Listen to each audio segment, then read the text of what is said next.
Hello everyone, welcome to my channel Learn with Himanshi. So today is class 4, lecture number 4 or the last lecture of chapter number 1, chemical reactions and equations. I'm very glad to inform कि मैं ये सब कुछ complete कर चुकी हूँ. Like मैं ये ये ये मैं सब complete कर चुकी हूँ. मैंने ये भी complete कर लिया.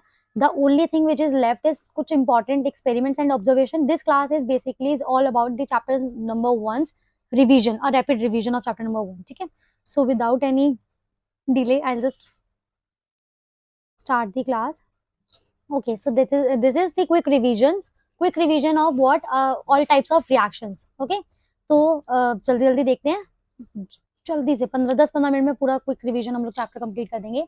That is first reaction which we have is combination reaction जिसके अंदर we all know we have two components A and B and they combine to form a single compound which is chemically different from A and B. So that forms AB, like A plus B gives you AB, which is like यहाँ पे जो हमारे reactants है they can be 2 or more, but the result product is only one product. Okay, and the example is like H2 plus O2 gives you H2O. This is the basic example which we also take in the session जिसमें हम लोगों ने पढ़ा है types of reactions. Then we have the second one which is decomposition reaction. Decomposition reaction is just opposites of combination reaction. In combination reaction we have something कि हमने A plus B को मिला के AB बनाया था, and in decomposition we have AB itself हमारे पास है, and हम उसको ब्रेक करेंगे in the presence of heat और बहुत सारी चीजें हो सकती हैं, और उसके साथ हम लोग क्या बना देंगे, 2 या 2 से ज्यादा products which are different A and B. Okay, so यहाँ पे one compound which converted into 2 और मोर प्रोडक्ट्स. ठीक है, ये हमारे प्रोडक्ट्स बनेंगे. लाइक अब ये जो आपने वाटर बनाया था इसको आप इलेक्ट्रिसिटी देके, यहाँ पे आप क्या करो बच्चों, इलेक्ट्रिसिटी देके आप इसको तोड़ दो H2 और O2 के अंदर. ठीक है, सो दैट इज इलेक्ट्रोलिसिस. तो this is decomposition. After that we have displacement reaction. Displacement reaction is something जिसके अंदर we have to change the ion from one compound to another. Like हमने क्या करना है, we have something like A, उसके साथ हमने B और C एक हमारे पास था, और उसको हम लोग किस में कन्वर्ट कर देंगे, जो A था वो किसके साथ कंबाइन कर जाएगा, C के साथ, and V will be left over alone. तो यहाँ पे क्या हुआ, A ने B और C के साथ रिएक्शन किया जिसमें B ने क्या करा, C को छोड़ दिया. लाइक C ने क्या करा, B को छोड़ दिया और उसको अकेला छोड़ दिया, और A के साथ क्या बना लिया, अपना नया कंपाउंड बना लिया. इसका मतलब होता है कि इसके अंदर जो मोर रिएक्टिव एलिमेंट होता है वो क्या करता है बच्चों, जो लेस रिएक्टिव आपका एलिमेंट होता है उसको क्या कर देता है, डिस्प्लेस कर देता है उसकी जगह से. इसके अंदर हमने एग्जांपल लिया था Fe plus CuSO4 which converts into FeSO4, और Cu को क्या कर दिया था, अकेला छोड़ दिया था. That is the example of displacement. After that we have something like the double displacement. Double displacement is something जिसके अंदर हमको क्या करना था बच्चों, आयंस का चेंज करना था. आयंस का चेंज होगा दो अलग अलग कंपाउंड्स के बीच में. Like we have 2 compounds ABCD, तो ये A और D बन जाएंगे साथ में, और C जो है वो B के साथ चला जाएगा. तो इसका जो ये B है ये C के साथ चला जाएगा, और A किसके साथ चला जाएगा, D के साथ चला जाएगा. और इसका मतलब क्या हुआ है कि हमने यहाँ पे क्या करवाया बच्चों, एक्सचेंज ऑफ आयंस, और इसी की वजह से क्या होता है, प्रेसिपिटेशन फॉर्म होता है इसके अंदर, डबल डिस्प्लेसमेंट. इसका हमारे पास एग्जाम्पल आता है Na2SO4 BaCl2, और BaSO4 क्या करता है, यहाँ पे ये Na2 किसके साथ चला जाता है, क्लोरीन के साथ बना लेता है, और बेरियम क्या कर लेता है, सल्फेट के साथ आ जाता है, और यहाँ पे हमारे पास क्या बन जाता है, NaCl. और बेरियम सल्फेट क्या होता है, एक प्रेसिपिटेशन है, देखो. ठीक है, तो ये रही हमारी 4 major types of reactions which we have in this chapter. उसके बाद we have oxidation and reduction. That is oxidation is what, इसके अंदर हम लोगों को क्या करना पड़ता है, ऑक्सीजन को गेन कर लो या फिर हाइड्रोजन को लूज कर दो, या तो गेन कर दो ऑक्सीजन का या फिर हाइड्रोजन का लूज कर दो. तो इसमें क्या होता है, सब्सटेंस इज ऑक्सीडाइज्ड. अब देखो जो सब्सटेंस ऑक्सीडाइज होगा वो कैसे रिएक्ट करेगा, एज अ रिड्यूसिंग एजेंट. तो यहाँ पे देखो बच्चों, कोई भी मान लो, जैसे हमारे पास एग्जांपल यहाँ पे हमने लिया हुआ है, that is Mg plus O2. तो Mg और O2, ये देखो मैग्नीशियम यहाँ पे अकेला था, इसमें यहाँ पे प्रोडक्ट साइड में, रिएक्टेंट साइड में मैग्नीशियम अकेला था, प्रोडक्ट साइड में इसके पास कौन आ गया बच्चों, ऑक्सीजन भी आ गया. तो यहाँ पे क्या हुआ, इसका ऑक्सीडेशन हुआ है, क्योंकि इसमें क्या हुआ है, एडिशन ऑफ ऑक्सीजन. तो दैट इज ऑक्सीडेशन. और देखो ये सब्सटेंस कौन सा, ये Mg क्या हुआ बच्चों, Mg हुआ है ऑक्सीडाइज्ड. तो ये क्या है हमारे पास, एक्ट करेगा as a reducing agent. It is a reducing agent. Okay, this is reducing agent. ऐसे ही हमारे पास एक और चीज होती है, दैट इज रिडक्शन। रिडक्शन में हम लोग क्या करते थे, opposite of oxidation, that is lose of oxygen, या फिर हम लोग क्या करते हैं हाइड्रोजन का इसमें क्या करवा दो बच्चों, आप गेन करा दो। तो सब्सटेंस क्या होगा, जो रिड्यूस हो रहा है वो क्या करेगा, एक्ट करेगा as an oxidising agent.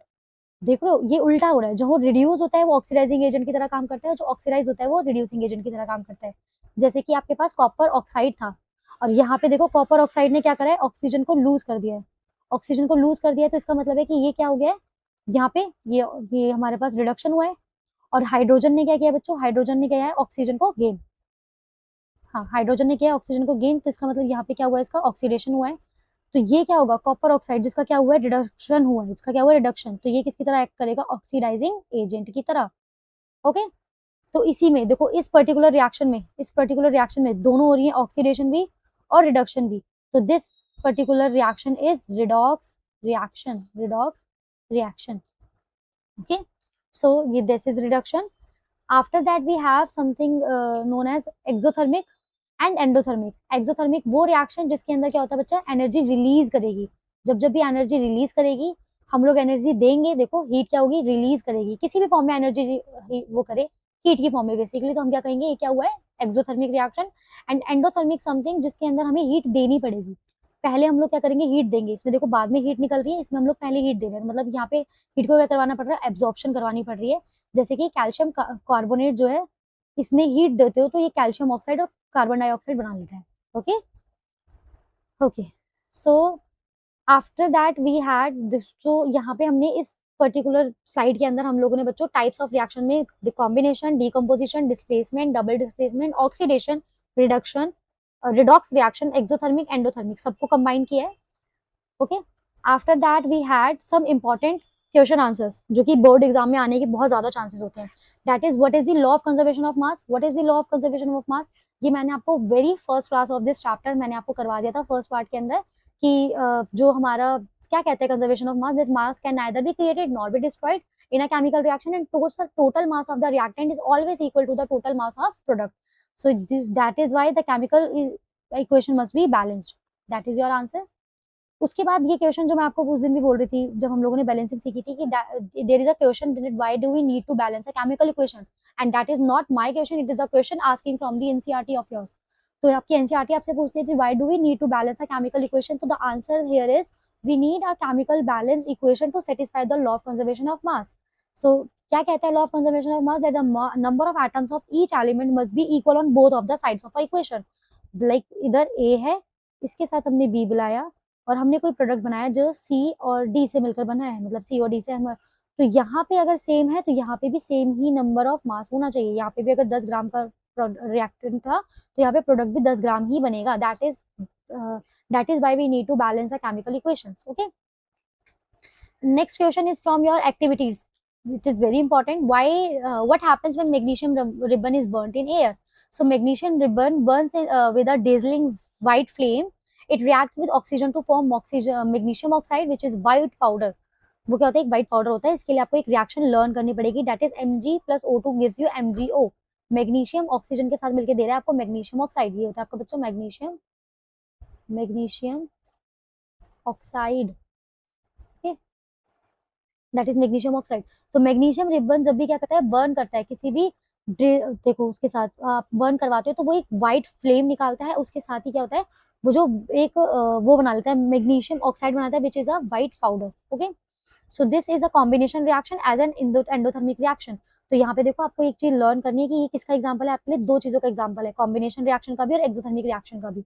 Okay, okay, so what is precipitation reaction. Precipitation reaction वो रिएक्शन होती है जब आप डबल डिस्प्लेसमेंट करते हो या कभी कभार सिंगल डिस्प्लेसमेंट भी, जिसमें क्या होता है आपका इनसॉल्युबल जो पार्टिकल होता है वो क्या कर जाता है, नीचे की तरफ बैठ जाता है। जो इनसॉल्युबल सॉलिड है वो क्या कर जाता है, नीचे की तरफ बैठ जाता है एक बीकर के अंदर। मैंने आपको पहले ही बताया था कि जब आपने कोई रिएक्शन मतलब कुछ भी आपने मिलाया और ये जो आप कर रहा है, ये जो था वो कंपाउंड वो ऐसे करके नीचे कैसे करके बैठ गया, तो हम इसको क्या कहेंगे बच्चों, that is your double displacement reaction. के अंदर कौन सी रिएक्शन हुई है बच्चों, ये बना है प्रेसिपिटेट।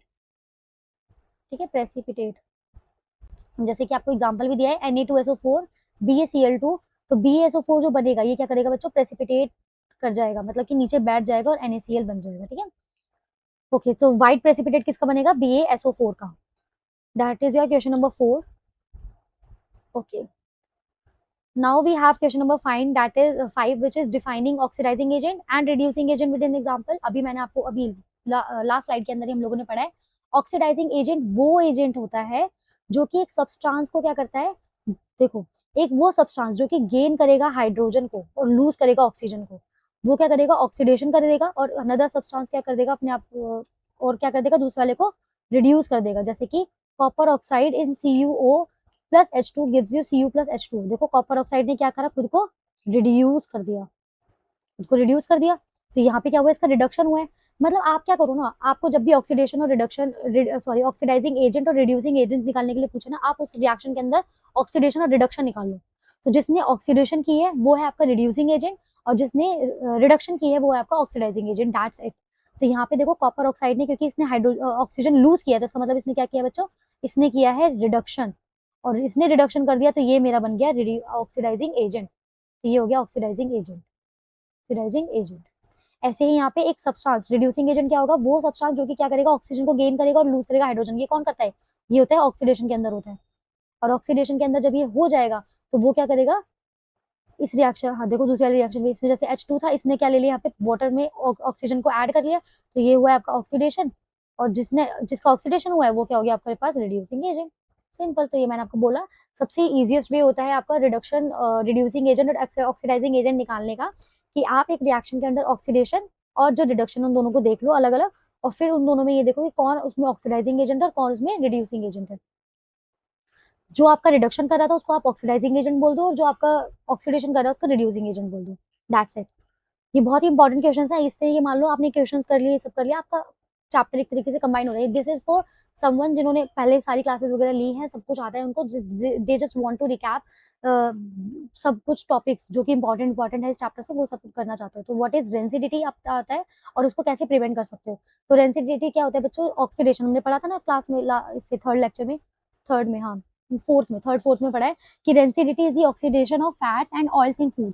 फूड के अंदर जो भी आपका ऑयल और फैट्स होता है उसका रेंसिडिटी हो जाना, मतलब उसका खराब हो जाना, तो उसको क्या बनाता है, उसको स्मेल करने के लिए हेल्प करता है, उसको टेस्ट करवाता है अनप्लीजेंट. मतलब कि जब खाना ऐसा बेकार हो जाए, उसमें से स्मेल आने लग जाए, किसकी वजह से, जब आपने क्या, किसकी वजह से हुआ है, वो ऑक्सीडेशन ऑफ फैट्स की वजह से. और इसका प्रिवेंशन क्या है बच्चा, उसका प्रिवेंशन है, आप उसके लिए क्या कर सकते हो, आप रेंसिडिटी ना हो उसके लिए आप क्या कर सकते हो, आप एडिशन कर सकते हो एंटीऑक्सीडेंट्स का, दैट इज BHA और BHT. ठीक है, आप उसको वैक्यूम पैकेजिंग कर सकते हो, ये सब हमने पढ़ा हुआ है. फिर आप उसको रिप्लेस कर सकते, replacing air with nitrogen gas. आप क्या कर सकते हो, जो नॉर्मल एयर है ना उसकी जगह आप नाइट्रोजन गैस लगा दो. आप उसकी रेफ्रिजरेशन कर सकते हो, मतलब आप उसको रेफ्रिजरेट करके रख सकते हो, और strong in air tight containers, और उसको स्टोर करके रख सकते हो एयर टाइट कंटेनर्स के अंदर. ठीक है, अब यही वाला क्वेश्चन इसी के अंदर आ जाता है. Question number 7, why are chips packets filled with nitrogen gas, because nitrogen is an inert gas and वो किसी के साथ रिएक्ट नहीं करती. और ये एक तरीका भी होता है, अभी हमने पढ़ा ना, हम लोग यहाँ पे क्या कर सकते हैं, रिप्लेस कर सकते हैं एयर को विद नाइट्रोजन गैस. तो इसका मतलब है कि हम यहाँ पे क्या करते हैं, उसकी ऑक्सीडेशन से उसको प्रिवेंट करते हैं, उसके ताकि उसमें क्या ना हो, रेंसिडिटी ना हो. टू प्रिवेंट रेंसिडिटी को प्रिवेंट करने के लिए आप ये करते हो. तो chips are fried, chips fried होते हैं, उसके अंदर ऑयल्स होता है, फैट्स होता है, और नाइट्रोजन एक ऐसी इनर्ट गैस है जो कि किसी के साथ रिएक्ट नहीं करेगी. और अगर आपने नाइट्रोजन को रख दिया है, मतलब उस पैकेट के अंदर आपने नाइट्रोजन से फिल कर दिया है, उसकी वजह से ऑक्सीडेशन ऑफ फैट्स नहीं होगा और आपकी रेंसिडिटी प्रिवेंट हो जाएगी. मतलब आपकी जो चीज थी, चिप्स थे, वो क्या नहीं होंगे, रेंसिड नहीं होंगे, और उसकी वजह से आप क्या कर सकते हो, उसको काफी टाइम तक रख सकते हो. what is that difference between displacement and double displacement. So the displacement is जब आपका क्या होगा, सिर्फ एक एलिमेंट डिस्प्लेस करेगा अपनी जगह से, फ्रॉम इट, अपने कंपाउंड में से एक ही एलिमेंट डिस्प्लेस करेगा, और सिर्फ ओनली एक आयन का एक्सचेंज होगा, तो आप क्या बोलोगे, दैट इज डिस्प्लेसमेंट. और डबल डिस्प्लेसमेंट में आपका क्या होता है, दो कंपाउंड्स पार्टिसिपेट करते हैं और दोनों के बीच में आयन एक्सचेंज होता है, मतलब कि दो नए कंपाउंड्स बनते हैं और दो आयन्स चेंजिंग होते हैं, ऐसे वाला, ऐसे वाला. ठीक है, तो दो कंपाउंड्स इंटरचेंज करते हैं, एक्सचेंज करते हैं अपने आयन्स को, ताकि वो नए नए दो कंपाउंड्स बना सके. जैसे कि आपने Na2SO4 था यहाँ पे, ये रहा आपका Na2SO4 और BaCl2, और बी, अब ये इसने क्या करा, Na ने तो बना लिया Cl के साथ, Na तो बन गया Cl के साथ, और SO4 को दे दिया Ba. तो अब आपका नया कुछ बन गया, that is BaSO4 and NaCl. और जो डिस्प्लेसमेंट है उसके अंदर क्या हुआ, सिर्फ Fe ने अपने मतलब Fe, क्योंकि वो था ज्यादा ताकतवर था कॉपर से, तो उसने कॉपर को हटा डाला और खुद वहां पे चला गया, तो FeSO4 और कॉपर को अलग कर दिया. तो that is your displacement reaction. Okay, okay, so यहाँ पे आपके कुछ की नोट्स हैं, ये देखो लास्ट में आपके कॉम्बिनेशन कुछ मतलब कुछ है आपकी इक्वेशन के चीट चीट शीट आपके लिए दी गई है, कॉम्बिनेशन का, ये भी कॉम्बिनेशन का, ये डीकम्पोजिशन। अब देखो डीकम्पोजिशन में हमने बताया ना कि हम लोगों को एनर्जी देनी होती है, वो किस भी फॉर्म में दे सकते हो आप, थर्मल एनर्जी की फॉर्म में, थर्मल एनर्जी की फॉर्म में, मतलब आपने हीट दी, ये हीट दी है आपने। फिर आपने जैसे हमने वाटर वाला किया था, आपने इलेक्ट्रोलिसिस की, इलेक्ट्रोलिक करा, इसके अंदर डीकम्पोजिशन में इसने आपने वो दिया, फोटोलिटिक करा, मतलब आपने एच न्यूट दिया। डिस्प्लेसमेंट में आपने क्या करना है, आपने आयन को एक्सचेंज किया है, डिस्प्लेसमेंट में भी मतलब इसमें डबल डिस्प्लेसमेंट में भी इन दोनों में आपका रिडॉक्स हो रहा है। कोरोजन का आपको एक ये है ही। रेस्पिरेशन आपका एग्जाम्पल है, क्योंकि एनर्जी बाहर है तो that is an example of exothermic reaction. ठीक है, एक्सोथर्मिक, ये देखो लिखा मैंने यहाँ पे एक्सोथर्मिक रिएक्शन।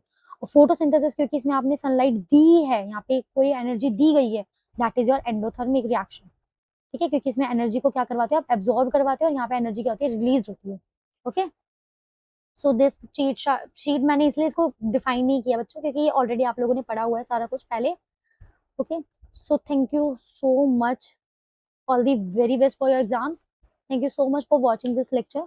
ओके, और फॉर दीज नोट्स मैं आपको नीचे लिंक में आपका टेलीग्राम चैनल इसमें ज्वाइन कर दूंगी, मतलब अटैच कर दूंगी, you have to just follow that particular channel, और वहाँ पे आपको ये नोट्स अवेलेबल हो जाएंगे। Thank you, if you found this video very useful for you, so please do share, subscribe. Okay, bye bye, thank you, all the very best.